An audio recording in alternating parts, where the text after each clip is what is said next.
C'est avec un profond sens de responsabilité et d'engagement que je prends la parole aujourd'hui en tant que nouveau ministre du Budget. Je voudrais remercier notre Créateur en ce mois béni du Ramadan et remercier mes parents. Ma mère est dans cette salle, accompagnée de mes frères et sœurs. Je voudrais lui rendre grâce. Je voudrais exprimer ma profonde gratitude et ma reconnaissance infinie au président de la République, chef de l'État, chef suprême des armées, son Excellence le général de corps d'armée Mamadi Doumbouya, ainsi qu'à son Premier ministre, chef du gouvernement, M. Amadou Ouriba, pour avoir porté leur choix sur ma modeste personne pour ce poste critique au sein du gouvernement. Durant ma carrière, au sein des institutions internationales, j'ai servi la Guinée, l'Afrique et le monde entier à la hauteur de mes modestes capacités. Aujourd'hui, une fois encore, je prends le chemin de retour pour me consacrer exclusivement à la terre de Guinée qui m'a vu naître. Ce retour au pays n'est pas une première pour moi. Je l'ai fait en 1993 quand j'ai quitté la Commission de l'Europe à Bruxelles pour rejoindre la Banque centrale. En 2008, quand j'ai quitté l'IMAO à Accra pour servir à nouveau la Banque centrale. Et je quitte aujourd'hui le FMI à Washington pour venir servir la Guinée encore. De ces précédents retours au pays, j'ai tiré une grande leçon.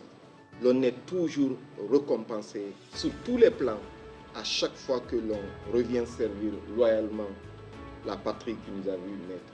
Beaucoup dans cette salle se reconnaîtront également dans ce que je viens de dire à propos de revenir en Guinée. Et pour ceux qui en doutent, je leur dis d'essayer.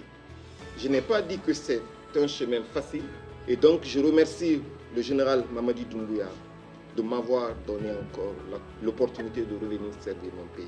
En prenant cette fonction, je m'engage solennellement à servir notre pays avec intégrité, détermination et dévouement. Cela dit, j'appréhende les défis qui m'attendent aussi.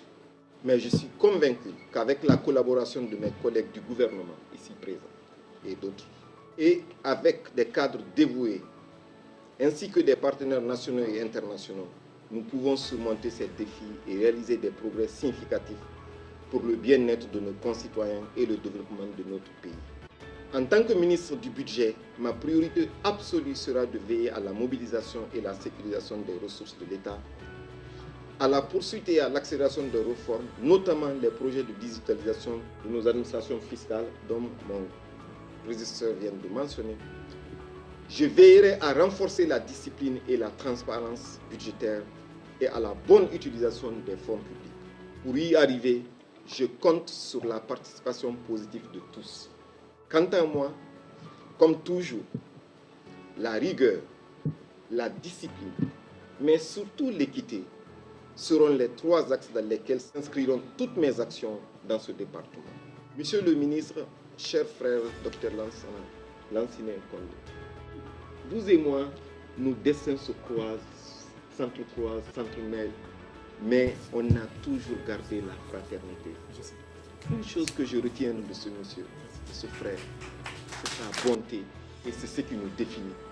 Beaucoup me voient à la tête de 23 pays au FMI. Ils oublient que cet homme aussi y a contribué.